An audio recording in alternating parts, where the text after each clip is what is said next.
যিনি দেবের দেব মহাদেব, তিনি হলেন মহাদেব। যিনি দেবতাদেরও দেবতা, যিনি অল্পেই সন্তুষ্ট, তিনি হলেন স্বয়ং ভোলানাথ। শিব শম্ভু, শিবের ভক্তরা প্রতি বছর ফাল্গুন মাসের কৃষ্ণপক্ষের চতুর্দশী তিথিতে দেবাদিদেব মহাদেবকে বিভিন্ন উপায়ে সন্তুষ্ট করার চেষ্টা করেন, কারণ শিব শম্ভু অল্পেই সন্তুষ্ট। দেবাদিদেব মহাদেবের বিশেষ কোনো উপাচার লাগে না। মহাদেব এমন একটি দেবতা যাকে অল্পেই সন্তুষ্ট করা যায়। কিন্তু আজকে আপনারা অবশ্যই আমাদের ভিডিওর থাম্বনেল দেখে আমাদের ভিডিওটি দেখতে এসেছেন যে মেয়েরা শিবরাত্রি ব্রত করতে পারে না, শাস্ত্রে এমন কেন বিধান দেওয়া রয়েছে।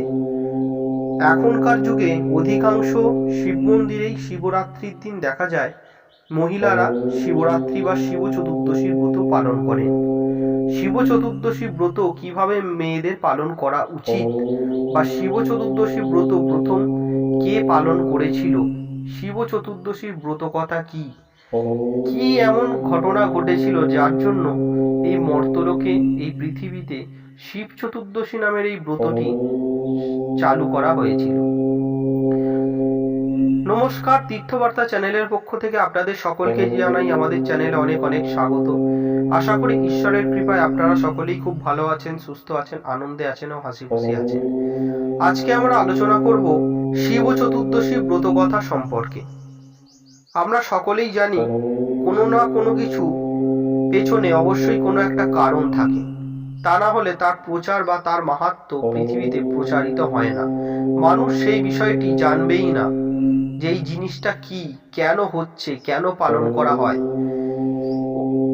এখনকার যুগে অধিকাংশ মানুষরাই শিবরাত্রি ব্রত পালন করেন, শিবের মাথায় পুজো দিয়ে চলে আসেন, কিন্তু কেউই জানেন না শিব চতুর্দশী কেন পালন করা হয় এবং মেয়েরা কিভাবে এই ব্রত পালন করতে পারবে তার বিধানও শাস্ত্রে রয়েছে। এবং শিব চতুর্দশীর দিন কি এমন ঘটনা ঘটেছিল যার জন্য শিব চতুর্দশী ব্রত এত জগৎ বিখ্যাত লাভ করলো, বিস্তারিত আলোচনা করব আজকে আমরা এই ভিডিওর মাধ্যমে। তো আপনাদের সকলকে একান্ত অনুরোধ করব, দয়া করে আজকের ভিডিওটি আপনারা সম্পূর্ণ দেখুন, স্কিপ না করে।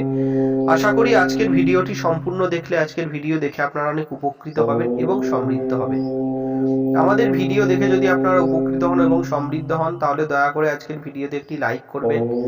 আপনাদের মনে যদি কোনো আজকে ভিডিও দেখে প্রশ্ন আসে, অবশ্যই আমাদের কমেন্ট বক্সে এসে প্রশ্নটি করবেন, ভিডিওটি শেয়ার করবেন। আর আমাদের তীর্থবার্তা চ্যানেলে যদি আপনি এখনো একজন না হয়ে থাকেন, অবশ্যই আমাদের এই ছোট্ট চ্যানেলটিকে সাবস্ক্রাইব করে অল নোটিফিকেশনে ক্লিক করে আমাদের পাশে থাকবেন, সাথে থাকবেন সনাতন হিন্দু ধর্মের বহু জানা ও অজানা কাহিনী দেখার জন্য ও জানার জন্য।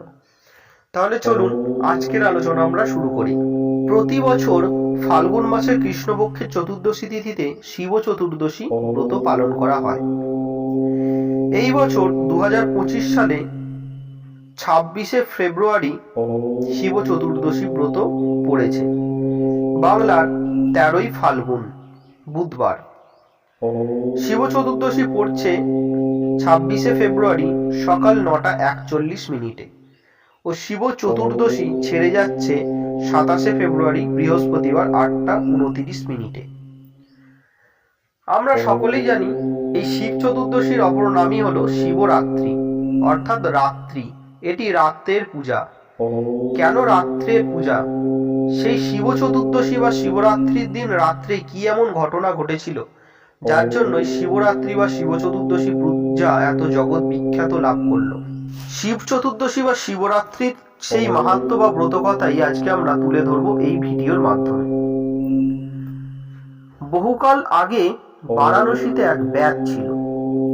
দিন রাত সেই শুধু জীব হত্যা করেই বেড়াতো সেই ব্যাধ। একদিন ব্যাধ শিকার করতে গিয়ে অনেক পশু পাখি মেরে সন্ধ্যা ঘনিয়ে আসতেই বাড়ির দিকে রওনা দিল। কিছু দূর আসতেই রাত্রি হয়ে গেল। সে তখন ক্লান্ত দেহে এক গাছের নিচে আশ্রয় নিল। কিন্তু গভীর জঙ্গলে এভাবে থাকা ঠিক নয়, এই ভেবে ও হিংস্র জানোয়ারদের ভয় পেয়ে একটা গাছের ডালে মাংসের বোঝা বেঁধে রেখে একটি ডালে সে চুপ করে বসে রইল। সেই গাছটাই ছিল বেল গাছ, আর গাছের নিচেই ছিল শিবলিঙ্গ। ব্যাধ গাছের নড়ে চড়ে বসার সময় শিশিরের জল ভেজা একটি বেলপাতা খসে পড়ল ওই শিবলিঙ্গের মাথায়। আর সেই দিনটিই ছিল শিব চতুর্দশী, অর্থাৎ ফাল্গুন মাসের কৃষ্ণপক্ষের চতুর্দশী তিথি। শিবের মাথায় বেলপাতা পড়তেই শিব সন্তুষ্ট হলেন। ব্যাধ কিছুই তার জানত না, তবু তার শিব চতুর্দশী ব্রতের ফল লাভ হয়ে গেল। ব্যাধ সকালে বাড়িতে ফিরে এলো। সবাই তো তার জন্য ভাবছিল। ব্যাধ ফিরে আসতেই তাকে তার বউ খেতে দিল। এমন সময় একজন অতিথি এলো। ব্যাধ কি ভেবে তার নিজের খাবারগুলি অতিথিকে দিল। এতে ব্রত পালনের ফলও হয়ে গেল। কিছুদিন বাদে ব্যাধ অসুখে পড়ে মারা গেল। একদিকে যমদূতরা তাকে নিয়ে যাবার জন্য এলো। এমন সময় সেখানে এলো শিবের দূতেরা, অর্থাৎ নন্দী, ভৃঙ্গি প্রভৃতি অনুচরগণ। দুই দলে যুদ্ধ বেঁধে গেল। যমদূতরা হেরে গেল শিবদূতেদের কাছে, এবং যমদূতরা ধর্মরাজ যমকে গিয়ে বললেন যে সেখানে মহাদেবের দূতেরা উপস্থিত হয়েছেন। সঙ্গে সঙ্গে ধর্মরাজ যম দেবাদিদেব মহাদেবের কাছে গিয়ে উপস্থিত হলেন এবং মহাদেবকে প্রশ্ন করলেন যে এই ব্যাধ সারা জীবন নিরীহ পশুদের হত্যা করেছে, এ মহাপাপী। এই ব্যাধের আত্মাকে একমাত্র যমলোকেই নিয়ে আসা হবে।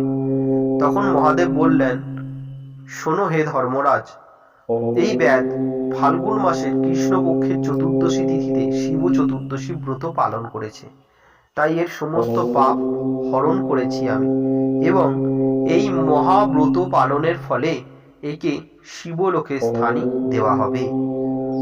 এই বলে যমদূত এবং ধর্মরাজ দেবাদিদেব মহাদেবকে প্রণাম করে যথাস্থানে ফিরে গেলেন। শিবদূতরা ব্যাধকে কৈলাসে নিয়ে এলো। যমদূতরাও তাদের পিছনে পিছনে ধাওয়া করল। কৈলাসের দ্বারে নন্দী মহারাজ পাহারায় ছিলেন। সে ব্যাধের শিবরাত্রির কথা বলল। তাই শুনে যমদূতরা গিয়ে যমকে সব বলল।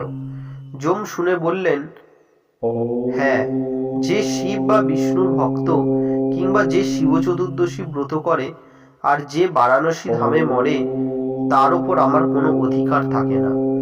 তারপর থেকে এই ব্রতের কথা চারিদিকে ছড়িয়ে পড়তে লাগলো। তাহলে আমরা জানলাম যে এক ব্যাধ, অর্থাৎ এক পুরুষ দেবাদিদেব মহাদেবের প্রথম পূজা বা প্রথম আরাধনা করেছিলেন। এবার শাস্ত্রে কি বলেছে যে মহিলারা কেন শিব চতুর্দশী ব্রত করতে পারবে না? শাস্ত্রে বলা হয়েছে যে সমস্ত বিবাহিত মহিলারা বা বিবাহিত নারীরা রয়েছে, তারা তাদের স্বামীর অনুমতি নিয়ে তবেই শিব চতুর্দশী ব্রত বা শিবরাত্রি ব্রত পালন করতে পারবে। এমনকি শাস্ত্রে বিধান রয়েছে যে স্বামী স্ত্রী উভয় মিলে সারাদিন উপবাস থেকে শিবরাত্রির দিন একসাথে দেবাদিদেব মহাদেবের আরাধনা করবে ও শিবলিঙ্গের অভিষেক করবে। এই রয়েছে শাস্ত্রের বিধান। শাস্ত্রে নারীরা যে শিব চতুর্দশী ব্রত পালন করতে পারবে না এমনটা কথা কখনোই বলা নেই। শাস্ত্রে আবার এও বলা রয়েছে যে স্বামী স্ত্রী উভয় মিলে তবে একসাথে শিব চতুর্দশী ব্রত পালন করতে হবে। তবে আমাদের বঙ্গে কিছু কুসংস্কার রয়েছে যে মহিলারাই একমাত্র শিব চতুর্দশী ব্রত পালন করতে পারবে, কারণ মহিলারা একটা শিবের মতন স্বামী বা শিবের মতন পতি কামনা করে। এটা সম্পূর্ণ ভ্রান্ত কথা বা সম্পূর্ণ ভুল কথা। দেবাদিদেব মহাদেব বা ভগবানের কাছে কখনো কোনো নারী পুরুষ কখনোই কোনো বিভেদ হয় না। ভগবান যেমন পুরুষকেও সৃষ্টি করেছেন, ঠিক তেমন নারীকেও সৃষ্টি করেছেন। একটা পুরুষের যতখানি অধিকার রয়েছে মন্দিরে গিয়ে পুজো দেওয়া এবং কোনো উপবাস করে দেবাদিদেব মহাদেবের পুজো করা, কোনো উপবাস করে পুজো অর্চনা করা, ঠিক তেমন একটা নারীরও অধিকার রয়েছে উপবাস করে পুজো অর্চনা করার। তাই আপনারা যে সমস্ত পুরুষরা দেবাদিদেব মহাদেবের আরাধনা করতে চাইছেন, কিন্তু হয়তো মনে মনে লজ্জা পাচ্ছেন যে মন্দিরে আমি গিয়ে পুজো দেব, অনেকে অনেক কথা বলবে। এমনটা কখনোই করবেন না, বা কে কি বললো না বললো সেই কথায় গুরুত্ব দেবেন না বা কান দেবেন না। আপনারা মন থেকে ভক্তি করে মহেশ্বরের কাছে যান, মহেশ্বরের অভিষেক করান, দেবাদিদেব মহাদেবকে পুজো করুন, ভক্তিযুক্ত মনে করার চেষ্টা করুন, এবং শিব চতুর্দশীর দিন অবশ্যই উপবাস থাকার চেষ্টা করবেন। শাস্ত্রে বলেছে যে সমস্ত বৃদ্ধ মানুষরা রয়েছেন, যে সমস্ত বাচ্চা মানুষরা রয়েছে, যদি কোনো বাচ্চার ইচ্ছা যায় যে শিব চতুর্দশী ব্রত করতে, তার উপবাসের কোনো প্রয়োজন হয় না। এবং যে সমস্ত বয়স্ক মানুষরা রয়েছে, যে তাদের ইচ্ছা গেছে শিব চতুর্দশী ব্রত করার, তাদের কোনো উপবাসের প্রয়োজন হয় না। এবং যারা অসুস্থ তাদের উপবাসের কোনো প্রয়োজন হয় না। তারা পানীয় জাতীয় সমস্ত খাদ্য খেয়ে দেবাদিদেব মহাদেবের পূজা আরাধনা করতে পারে, এতে কোনো দোষের নেই। তাই শিব চতুর্দশীর দিন উপবাস থেকে, সংযম থেকে, পূর্ব দিনে নিরামিষ আহার গ্রহণ করে এবং শিব চতুর্দশীর দিন যথাবিধ উপচারে মহাদেবের পূজা করুন, শিবলিঙ্গে অর্চনা করুন ও শিবলিঙ্গে অভিষেক করুন। এবং অবশ্যই শিব চতুর্দশীর দিন এই ব্যাধের এই ব্রত কথাটা অবশ্যই পারলে একবার পাঠ করুন শিব মন্দিরে, এবং অবশ্যই পারলে একবার শ্রবণ করুন। নমস্কার। এই ছিল আজকে আমাদের শিব চতুর্দশী ব্রত কিভাবে মর্তলোকে অর্থাৎ পৃথিবীতে প্রচার হয়েছে সেই বিষয়ে আলোচনা। আমরা জেনে নিলাম যে শিব চতুর্দশী বা শিবরাত্রি ব্রত কিভাবে আমাদের এই জগৎ সংসারে প্রচলিত হয়েছিল। তার সাথে জেনে নিলাম মহিলারা কিভাবে শিবরাত্রি ব্রত পালন করবে। আজকের আলোচনা যদি আপনাদের ভালো লাগে অবশ্যই আজকের ভিডিওতে একটি লাইক করবেন। এরকম নিত্য নতুন সনাতন হিন্দু ধর্মের নানান জানা ও অজানা কাহিনী দেখতে ও জানতে আমাদের চ্যানেলটিকে সাবস্ক্রাইব করে আমাদের পাশে থাকবেন, সাথে থাকবেন। আজকের আলোচনা আমরা এখানেই শেষ করলাম। আবার দেখা হবে পরবর্তী কোনো সনাতন হিন্দু ধর্মের জানা ও অজানা কাহিনী নিয়ে।